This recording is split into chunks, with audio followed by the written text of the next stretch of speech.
What's going on, guys? Brandon here from B&T's Radical Boas and Pythons, and today I'm going to be showing you how to properly clean a snake enclosure. Stay tuned.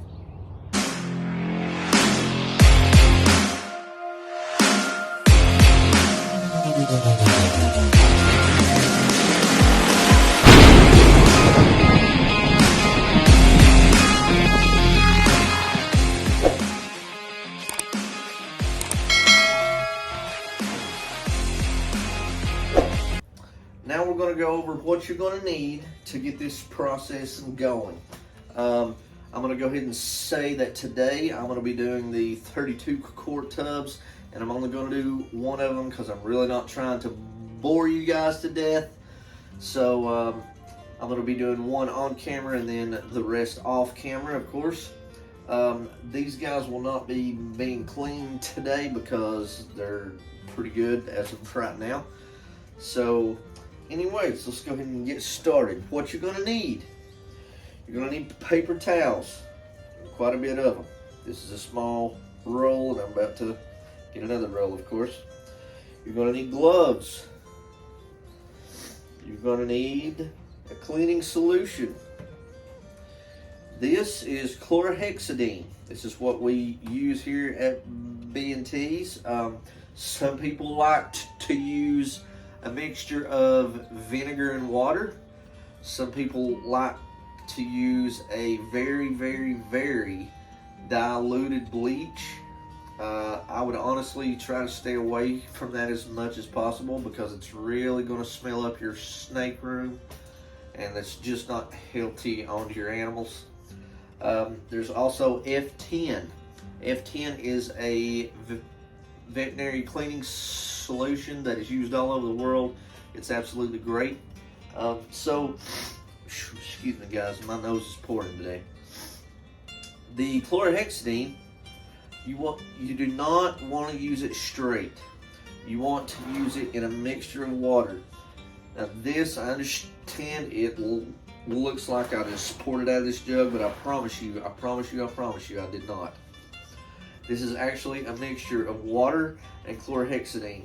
The amount of chlorhexidine is literally half, and I do mean half, not a whole, half of this cap size right here. Just a very, very little bit in there because it is highly concentrated, and you mix the rest up with water. Mix it up good, shake it good, and you're going to spray your enclosure down, wipe it out, all of that good stuff. You're also, of course, going to need a trash can. I brought the big one in here today to put the old bedding and your nasty paper towels in, of course. Also, just to help every now and again, I have one of these little brushes I got from the Dollar General. It was $1. And I just use this every now and again if I have some stuck urates on the bottom of the enclosure. I just like to scrub it out good, get it nice and clean. So that helps with that. Also, you're going to need your new bedding. We're actually trying out a new bedding today that I have never used before. It's called ReptiChip. I have noticed that in this substrate, it has a lot of fiber, which I'm not really fond of, but we're going to try it out anyways and see how it works. So anyways, I'm going to go ahead and get the first snake here. Stay tuned. Okay, guys, so we're going to go ahead and get started here. This is the T-positive albino blood female. She literally, man, every time I clean her enclosure, she just wrecks the enclosure.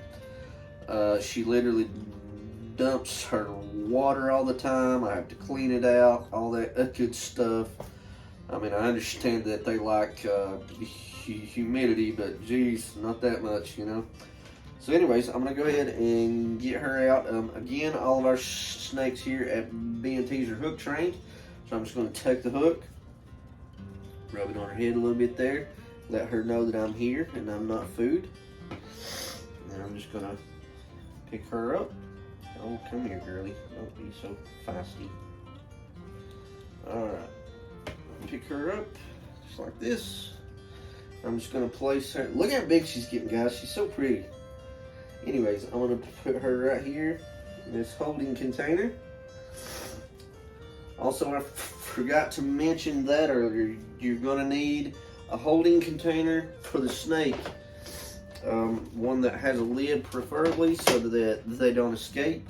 Or if you have somebody that'll hold the snake, you know, while that you're cleaning its enclosure, I mean, that's great. That's awesome. So I'm going to take her and put her out of the way just a minute while we clean this enclosure here. Alright, like I said, guys, this thing is an absolute wreck. Now, starting out, me personally, this is just me, just my opinion. I don't use gloves cleaning out the old substrate. I only use gloves when I go to use the chlorhexidine solution to clean it very, very good. Okay, so you just take the bowl, dump the water. You're going to take this and clean it out really good in just a few minutes. You're just going to take this.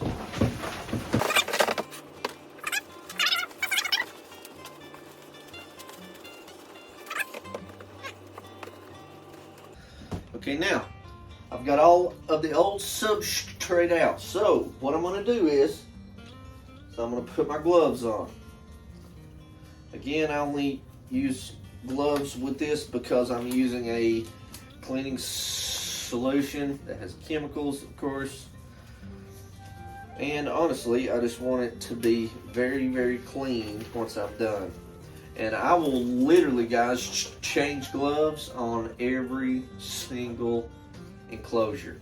And I do that just for sanitary reasons. You can get a box of 100 gloves online for really cheap. I mean, it's not that big of a deal. If you're going to be a snake breeder, keeper, or any of that, you're definitely going to need some gloves. Alright, so take our chlorhexidine, give it a good spray down in here. Alright. You're going to take your paper towels.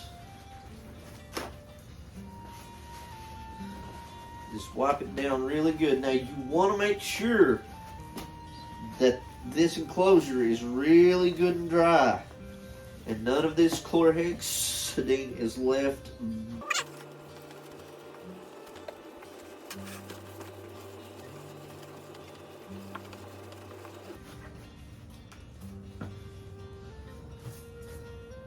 Okay, now we got that cleaned. We're going to take our water dish here.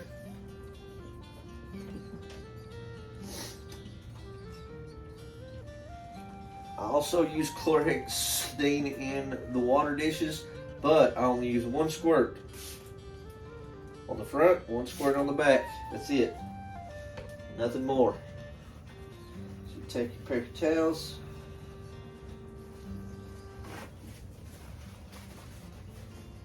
Wipe this down thoroughly.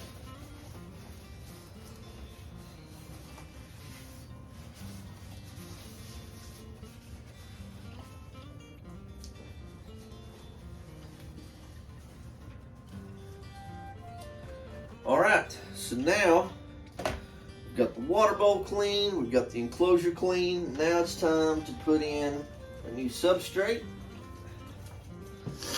We're just going to take this and lay it in here.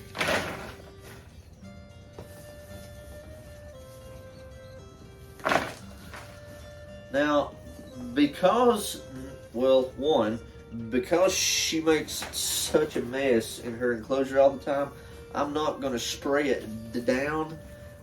That's one reason. The second reason being is because I literally just decompressed this block of ReptiChip last week, and it is still holding a pretty good amount of moisture, which will help with the humidity, especially in the blood pythons, because they need a little bit more humidity of course, than the boa constrictors or the Burmese. And guys, that is literally it.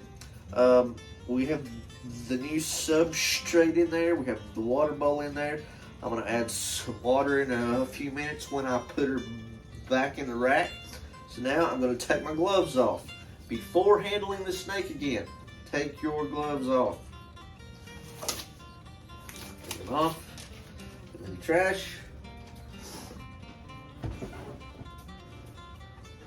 Right here. Get your snake.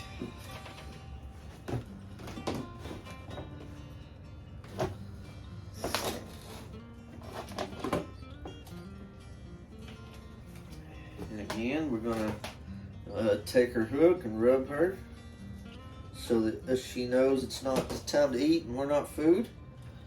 I'm going to reach and grab her here. Come on. Come on, Mama. There you go. Gosh, she's getting so big and so pretty. Look at that. I love it. She is a great eater. She actually just ate last week. Hi, Mama. She's so pretty. She's such a sweetheart. And anyways, we just lay them back down in here just like that. And that's it. That is cleaning a reptile enclosure. Whether it be, say, that you have a tank, whether you have one of these big enclosures like this, whether you have a bigger tote, any of that, it's all the same, guys. You do the same repetition over and over and over again, and that's it. So I hope you guys enjoyed this video, and I'll see you on the next one.